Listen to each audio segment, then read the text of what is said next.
നമുക്ക് പ്രതിഷേധിക്കാം. എല്ലാവർക്കും അറിയാവുന്ന പോലെ ലോകം ആകാംക്ഷയോടുകൂടി വളരെ ആഹ്ലാദത്തോടു കൂടി കാണുന്ന ഒരു മാമാങ്കം, ഫുട്ബോൾ മാമാങ്കമാണ് ഇന്ന് സ്റ്റാർട്ട് ചെയ്യണത്. ഇന്ന് അമേരിക്കയിൽ കിക്ക് ഓഫ് ചെയ്യണതാണ്.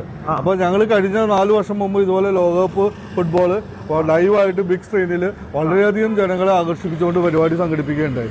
അതിന്റെ ഭാഗമായിട്ട് 48 രാജ്യങ്ങളാണ് നമ്മുടെ ഫുട്ബോൾ മാമാങ്കത്തിൽ പങ്കെടുക്കുന്നത്. ഈ 48 രാജ്യങ്ങളുടെയും ഫ്ലാഗ് ഞങ്ങൾ ഈ റൗണ്ടിൽ സ്ഥാപിച്ചിട്ടുണ്ട്. അപ്പോൾ ഇന്നത്തെ സംഭവം എന്ന് പറഞ്ഞു കഴിഞ്ഞാൽ ഞങ്ങളൊരു പ്രതിഷേധ സൂചകങ്ങളുമായിട്ടുള്ള ഒരു ഒത്തുകൂടലാണ്.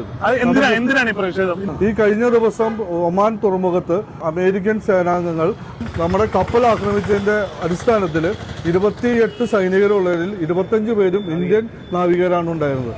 ഈ 25 നാവികരിൽ, ഇന്ത്യൻ നാവികരിൽ 21 പേര് നമ്മൾ രക്ഷപ്പെടുത്തുകയുണ്ടായി. പക്ഷേ ഈ ബാക്കി 3 പേരെ കഴിഞ്ഞ ദിവസങ്ങളിൽ നമുക്ക് കാണാതായി.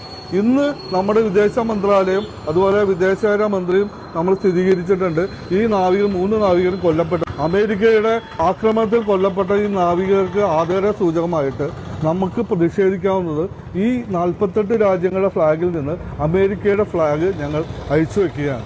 അങ്ങനെ ഞങ്ങളുടെ പ്രതിഷേധം അറിയിക്കുകയാണ്. അതായത് അമേരിക്കയുടെ ഫ്ലാഗ് നിങ്ങൾ ഒഴിവാക്കിയാണ്. ലോകകപ്പിന് ആതിഥ്യം വഹിക്കുന്ന അമേരിക്കയുടെ ഫ്ലാഗ് നമ്മുടെ നാവികരെ കൊലപ്പെടുത്തിയതിൽ പ്രതിഷേധിച്ചുകൊണ്ട് ഞങ്ങൾ അവരുടെ ഫ്ലാഗ് ഞങ്ങൾ അഴിച്ചു വെച്ചുകൊണ്ട് പ്രതിഷേധിക്കുകയാണ്.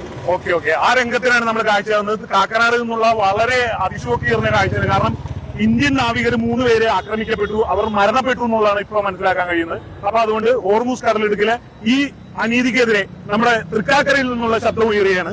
അപ്പോൾ ഇവർ ഈ കൊടികൾ അഴിച്ചുകൊണ്ട്, അതായത് 48 രാജ്യങ്ങളിൽ നിന്ന് അമേരിക്കയുടെ കൊടി മാത്രം അഴിച്ചുകൊണ്ട് ഞങ്ങൾ സമീക്ഷയുടെ പ്രതിഷേധം അറിയിക്കുകയാണ്.